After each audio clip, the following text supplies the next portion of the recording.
Lacrosse 605. We're here with Kip Spotted Eagle of the Lightning Stick Society here at the Lacrosse Jamboree. Now, this is a great opportunity to bring all these kids together, isn't it? Yeah, it's actually a really great event. Nothing but positivity today. Now, and you've had lacrosse going, the Lightning Stick Society has been going for a while, right? Yeah, actually, we had our 5th annual camp on the Yankton Sioux Reservation back in June, or the beginning of June, and we've been doing it for 5 years now, and a lot of the kids that were playing on the high school team were actually at the first camp. So they've been going for 5 years, and to see their skills develop and their personality develop and everything that comes with the game, it's been pretty amazing. So what made you decide to get the Lightning Stick Society going? Well, there was a lot of people in the beginning that kind of formed it, and it's just kept on going, and we're looking at, I guess, the future, not in the sense of within our lifetimes, but generations forward on how this game is going to help out in the communities. And for us, it's not necessarily just on the contemporary level. We have a vested interest with the contemporary, but also the traditional game. And that I think that the many blessings and positive things that happen or that come with it. Well, and obviously the game is helping these kids all build friendships out there. Oh yeah, I think that we've seen that in so many different communities, that when kids play at the end of the game, if we close it up with a creator game or a medicine game, the kids get to make friends and make relationships, and I think that's the biggest thing, is that we forget about how competitive people can become, and they forget about the opponent and respecting the opponent and even befriending the opponent. It's not necessarily your enemy, it's just making a relationship with them. Well, now, have you seen changes in the young men who started playing? That's one of the things we always think about, is what impact does the game have on them? I think that it's just, you'll see it in so many different facets. If you teach someone and they become good at it, they're going to get a healthy self-esteem about themselves. And I think that if you build their self-esteem, you're going to start to see positive things that you would never imagine.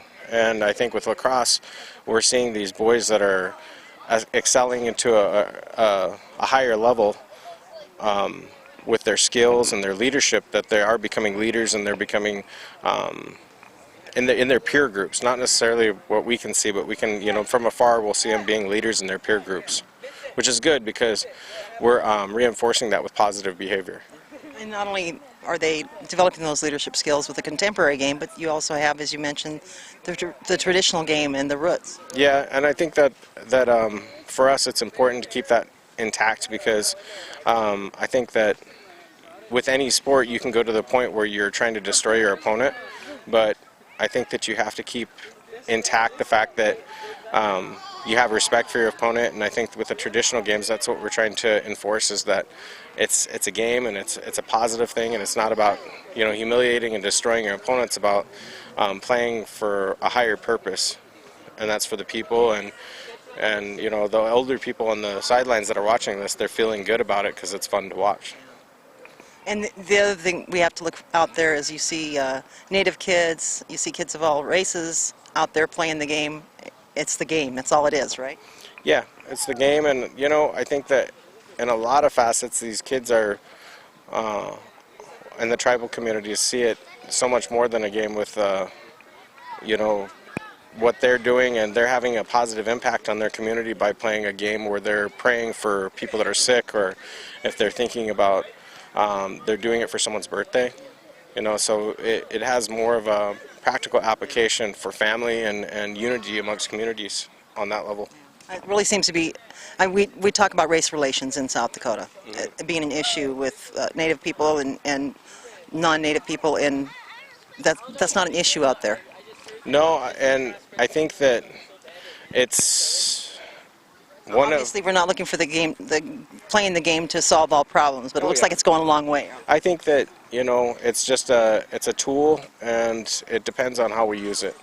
And if we can all get together and understand that this game is not just about beating people, and that we're willing to accept that there's other views of what this game is for, I think that it can open things up. But, you know, like you said, there's a long ways coming to that, and so hopefully we can get there. I really appreciate the fact that you opened it up for people to play the game, the medicine game, the creator's game for someone special. You know, the captain of Sioux Falls Spark, Cast and Bear's Tail, is playing for a good friend of ours who's waiting a heart transplant. Okay. So we appreciate the medicine. Yeah, we have a relative that is not was diagnosed with cancer, and we told them to send positive energy to them, and I think that that's what they're doing, and like I said, that's the active participation that the youth need. They have to have an idea and a feeling that they're doing something, and they are doing something. Oh, there's a lot of positive energy coming off that field. Yeah, so. All right. Well, Kip, thanks so much for taking time with us at Lacrosse 605. Keep us posted on how things go down there, and look forward to seeing you back here again soon. Okay, thank you.